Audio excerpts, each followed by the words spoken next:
Halo, halo, apa kabar Anda semua? Semoga selalu dalam keadaan sehat walafiat. Kita ngobrol lagi sama Bung Rocky dan seperti biasa kita kayaknya mesti bersaing nih dengan undangan-undangan dari Bung Rocky ke berbagai daerah. Jadi mau nggak mau terpaksa kita yang ngalah ya wawancaranya di kendaraan, di mobil, di bandara gitu. Yang belum nanti di pesawat. Ini kita belum belum mulai live di wawancara dengan Bung Rocky di pesawat ini.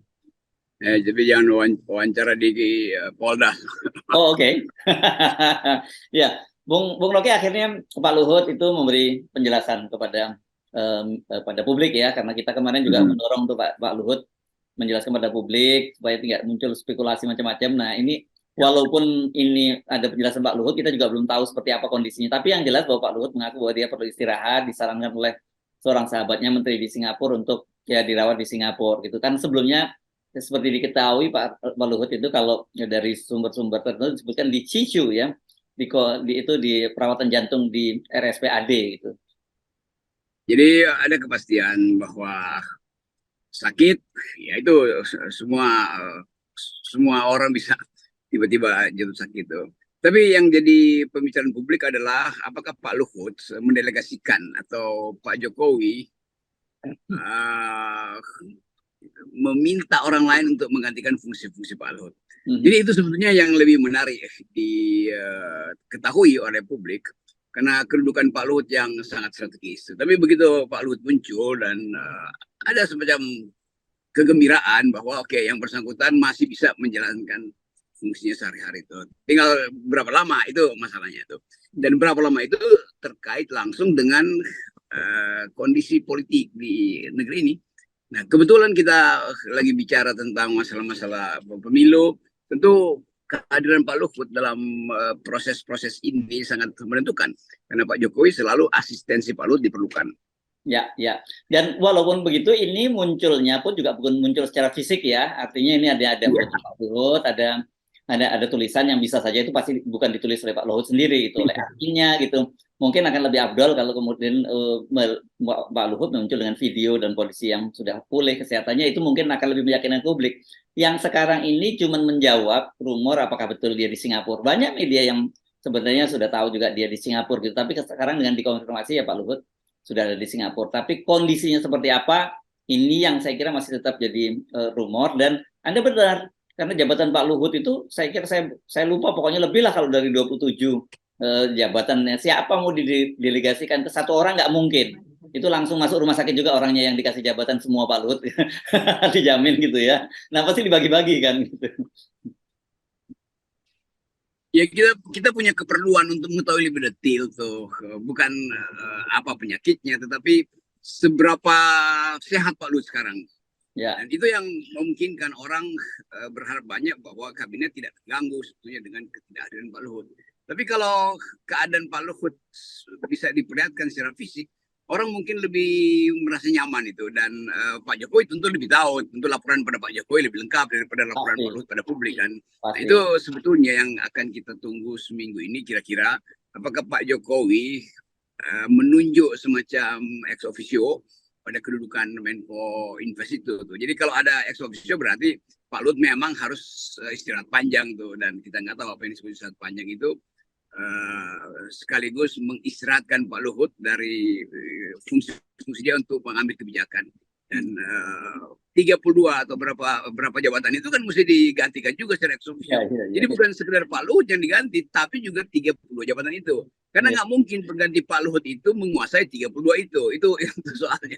Ya, ya. Makanya saya sebut tadi kalau itu dialihkan ke orang orang lain dan satu orang, saya jamin itu langsung masuk rumah sakit, nggak perlu walaupun dia anak muda sekalipun gitu, karena nggak mungkin melakukan itu.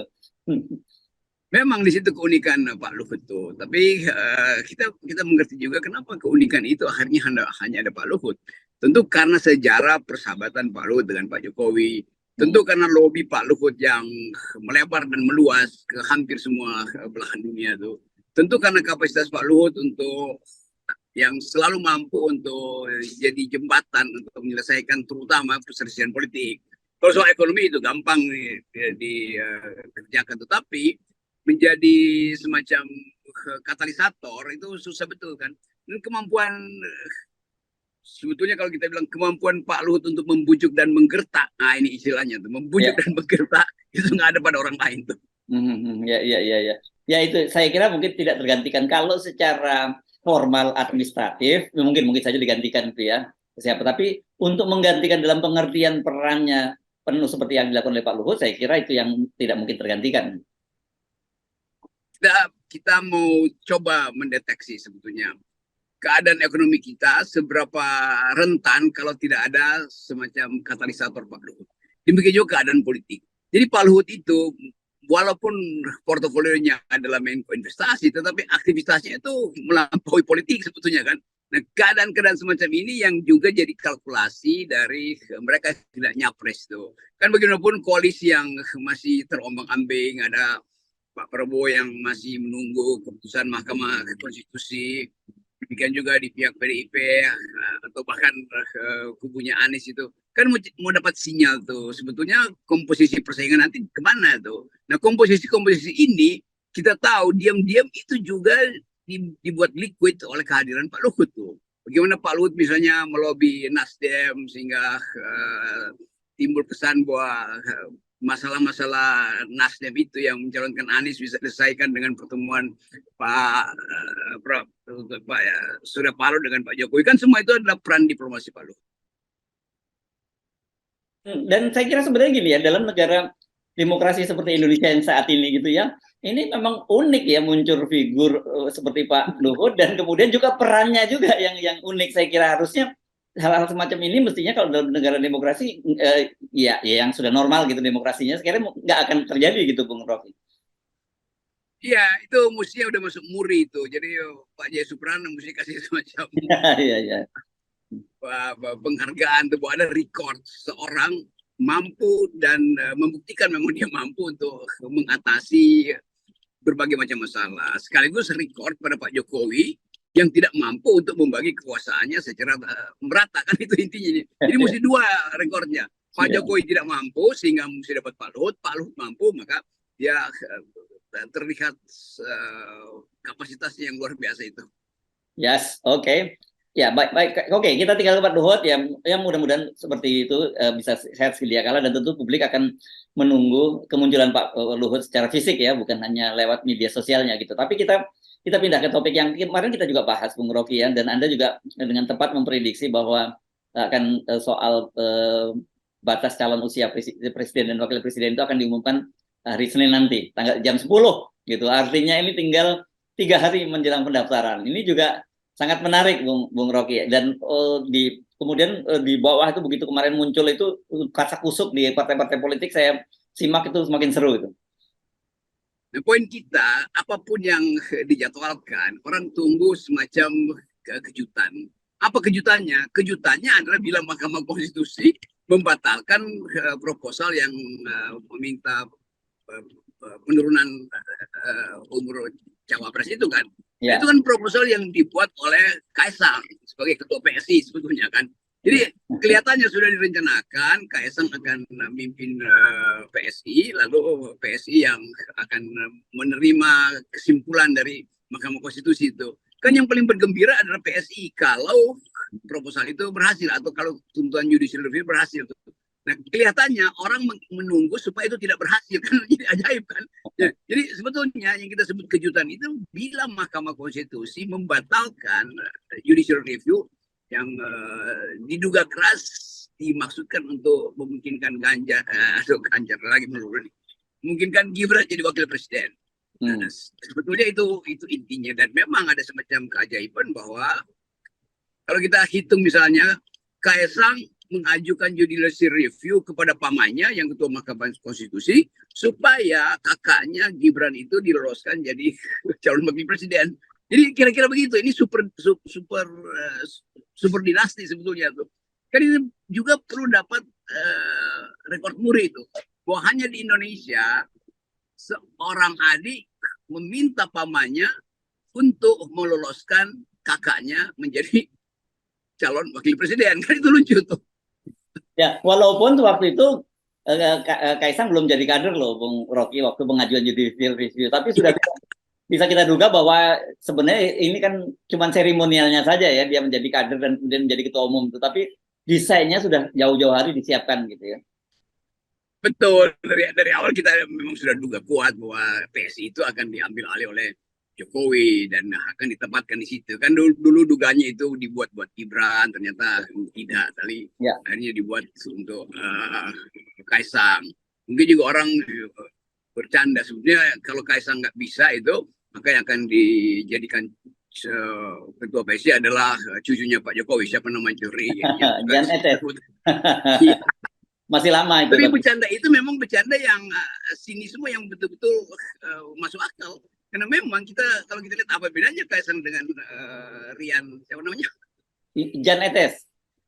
Iya itulah saya nggak bisa sebut namanya secara bagus itu. Ya. Orang nggak bisa bedakin lagi itu anak Pak Jokowi atau cucu Pak Jokowi. Yang penting Jokowi harus punya tangan di semua partai dan PSI jadi tangan utama dia sekarang. Ya, iya, iya, iya. Dan ini sangat, sangat menarik karena sudah muncul dari pernyataan dari mantan wakil mantan wali kota Solo dan juga ketua DPC PDIP Solo ya, Efek Rudi, ya kata dia otomatis begitu Gibran itu menjadi calon wakil presidennya dari Prabowo Subianto dan kelihatannya mengarahnya ke situ, ya otomatis dia udah langsung keluar dari PDIP itu. Ya, jadi benar-benar ya seperti kita bicarakan kemarin, ini akan ada tiga kubu pertempuran politik pada Pilpres nanti. Siapa Gibran harus keluar. Ya, harus keluar dari PDIP begitu. Oh, kata Efek Rudi. Ya. Ya, sebenarnya bukan Gibran juga, Pak Jokowi juga harus keluar. Kan Pak Jokowi dukung Prabowo juga kan. Jadi sebetulnya mesti diteruskan tuh. Kalau Gibran pergi kepada Prabowo dan Pak Jokowi favoritnya kecenderungannya pada Prabowo, mestinya Jokowi juga ya keluar dari PDIP kan. Begitu logikanya kan. Karena Ibu Mega sendiri yang bilang bahwa yang membandel dari prinsip-prinsip pencalonan presiden yang sudah diucapkan oleh Ibu Mega, ya harus berhenti dari partai. Jadi nanti ada Gibran yang berhenti, lalu Jokowi berhenti, dan Kaisang juga pasti berhenti itu. Kira-kira begitu tuh. Jadi udah lengkap lah itu. Kalau Kaisang saya kira tidak kan. Kaisang kan memang tidak pernah jadi anggota PDIP, dia udah ketua umum PSI. Yang persoalan Bobi menantu Pak Jokowi yang di Medan, yang itu kan juga harus keluar juga dong berarti. Ya, itu, ya mungkin juga supaya lebih heboh lah Kaisang diberhentikan juga walaupun dia nggak punya kartu anggota supaya ada headline-nya.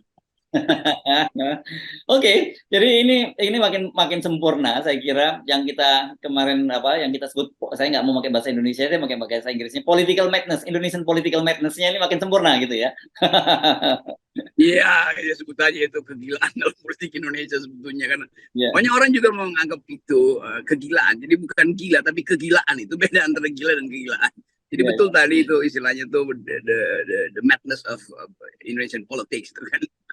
Ya.